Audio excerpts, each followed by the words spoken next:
Cette semaine, le prince des poètes, ou le poète maudit, Paul-Marie Verlaine, né à Metz en 1844.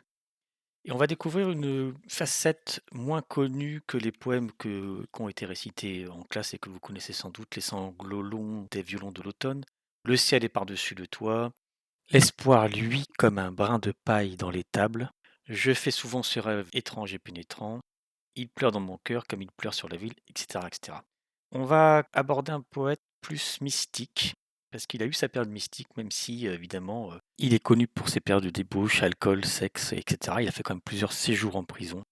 Il s'est marié, qui est la seule concession à ses origines bourgeoises, assez tard, en 1870, avec Mathilde Mottet de Fleville, qu'il a martyrisée en la frappant, en essayant de lui enflammer les cheveux. Enfin bref, il vivrait aujourd'hui Verlaine, il passerait un mauvais quart d'heure. Et il a eu évidemment sa liaison avec Rimbaud, mais il a eu sur d'autres amitiés masculines, notamment son fils de cœur, puisqu'il a rappelé que Verlaine et Mathilde ont eu un fils, Georges Verlaine, né en 1871. Mais il a eu un fils de cœur avec lequel il a acheté la ferme à Junéville dans les Ardennes, qui s'appelait Lucien Létinois et qui est mort brutalement de fièvre typhoïde en 1883. Il s'en remit assez difficilement.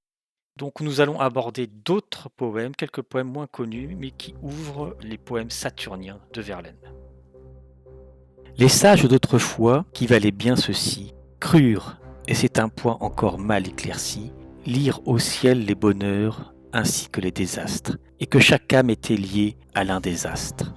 On a beaucoup raillé sans penser que souvent le rire est ridicule autant que décevant, cette explication du mystère nocturne.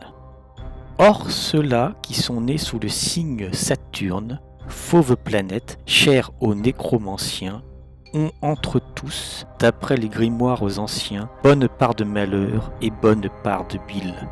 L'imagination inquiète et débile vient rendre nul en eux l'effort de la raison. Dans leurs veines le sang subtil comme un poison, brûlant comme une lave et rare, coule et roule, en grésillant leur triste idéal qui s'écroule. Tels les Saturniens doivent souffrir et tels mourir, en admettant que nous soyons mortels. Leur plan de vie étant dessiné ligne à ligne par la logique d'une influence maligne. Prologue. Aujourd'hui, l'action et le rêve ont brisé le pacte primitif par les siècles usés, et plusieurs ont trouvé funeste ce divorce de l'harmonie immense et bleue et de la force. La force qu'autrefois le poète tenait en bride, blanc cheval ailé qui rayonnait. La force maintenant, la force, c'est la bête féroce, bondissante et folle et toujours prête à tout carnage, à tout dévastement, à tout égorgement, d'un bout du monde à l'autre bout. L'action qu'autrefois réglait le chant des lyres, trouble, enivré, en proie aux 100 000 délires, fuligineux d'un siècle en ébullition. L'action, à présent, ô pitié, l'action, c'est l'ouragan, c'est la tempête, c'est la houle marine dans la nuit sans étoiles, qui roule et déroule parmi des bruits sourds, l'effroi vert et rouge des éclairs sur le ciel entr'ouvert. Cependant, orgueilleux et doux, loin des vacarmes de la vie et du choc désordonné des armes, mercenaires, voyez, gravissant les hauteurs ineffables, voici le groupe des chanteurs vêtus de blanc et des lueurs d'apothéose, empourprent la fierté sereine de leur pose. Tous beaux, tous purs, avec des rayons dans les yeux, et sous leur front le rêve inachevé des dieux. Le monde que troublaient leurs paroles profondes les exile. À leur tour, ils exilent le monde. C'est qu'ils ont à la fin compris qu'il ne faut plus mêler leurs notes pures aux cris irrésolus que va poussant la foule obscène et violente, et que l'isolement sied à leur marche lente. Le poète, l'amour du beau, voilà sa foi. L'azur son étendard et l'idéal sa loi.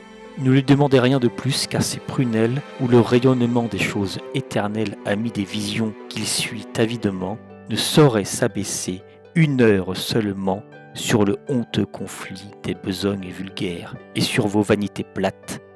Et si naguère on le vit au milieu des hommes, épousant leurs querelles, pleurant avec eux, les poussant aux guerres, célébrant l'orgueil des républiques, et l'éclat militaire et les splendeurs auliques, sur la guitare, sur la harpe et sur le luth, s'il honorait parfois le présent d'un salut, et daignait consentir à ce rôle de prêtre, d'aimer et de bénir, et s'il voulait bien être la voix qui rit, pleure alors qu'on pleure ou rit, s'il inclinait vers l'âme humaine son esprit, c'est qu'il se méprenait alors sur l'âme humaine.